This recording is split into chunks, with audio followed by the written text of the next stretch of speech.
that's purely medicinal. It's just reviewing this little book, and it carries on the same thing.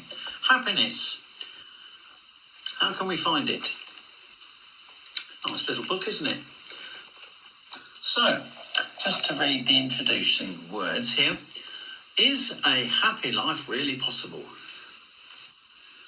It's good to be alive. This is the way a person feels when he's happy, he or she.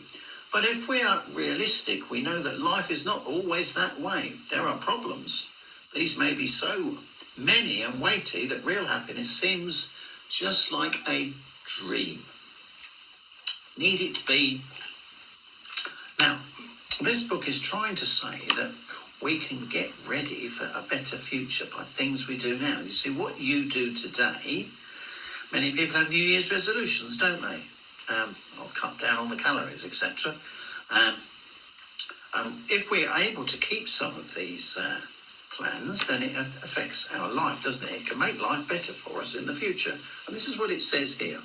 On page 188 of this book, the kind of life we choose now will determine whether we will be allowed to enjoy the kind of life God will provide in the coming new order.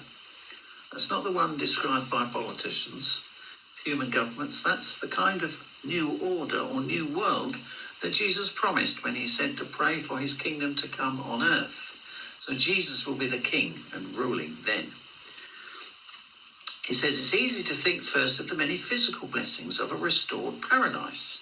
In the original paradise, Adam and Eve had ample, nutritious food. Thus, in the new order, there will be good, healthful food in abundance. Quote Psalm 72:16. Adam and Eve had good health, for God created them perfect. That underscores the Bible's assurance that in the new order, sickness, disease caused by pain, and tears of sorrow will be things of the past. Mankind will grow to physical perfection. Revelation 21 verses 1 to 4. No longer hindered by the problems and death, after 70 years, men and women will have the thrill of being able to investigate many fields of learning and experience. You will be able to enjoy the full expression of your talents, even developing some that you never guessed you had.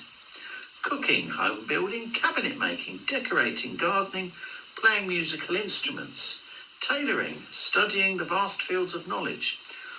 You could go on and on and on, listing the challenging and beneficial things that you'll be able to do. Jehovah once said, "The work of their own hands my chosen ones will use to the full."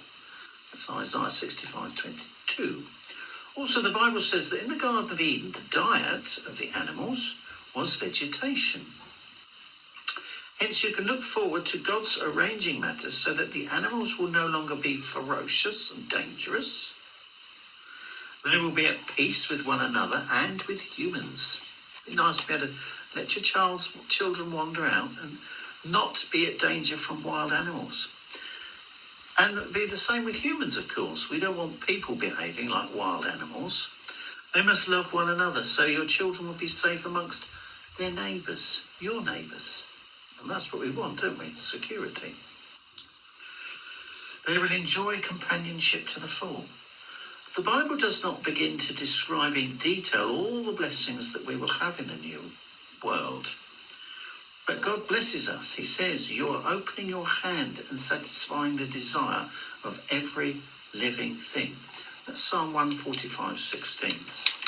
The scriptures properly emphasise not the material prosperity, but also the spiritual and mental blessings. You see, the restored paradise will affect people. They will actually love one another.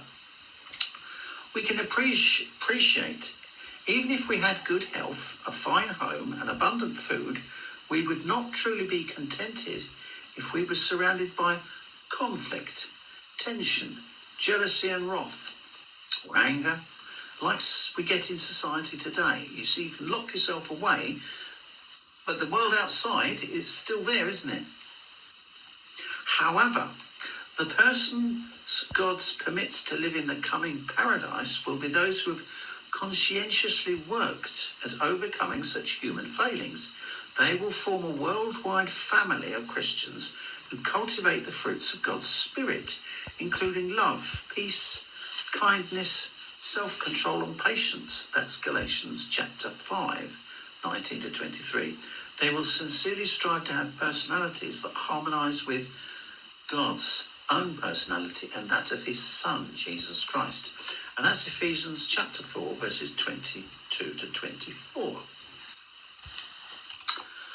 So that kind of is to give us a hope for the future, that there's a very potentially happy future for humanity despite the way things are going on planet Earth at the moment.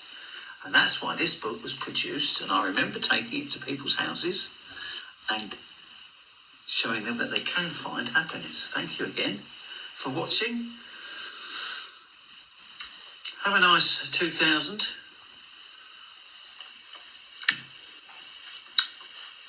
Have a nice future, everybody, and take care. And please watch lots of other videos on the playlists. You've got all kinds of different subjects. If you're not religiously inclined, there's a leisure playlist, and there's trains, which are a bit of one of my hobbies. Thank you. Take care. 2025.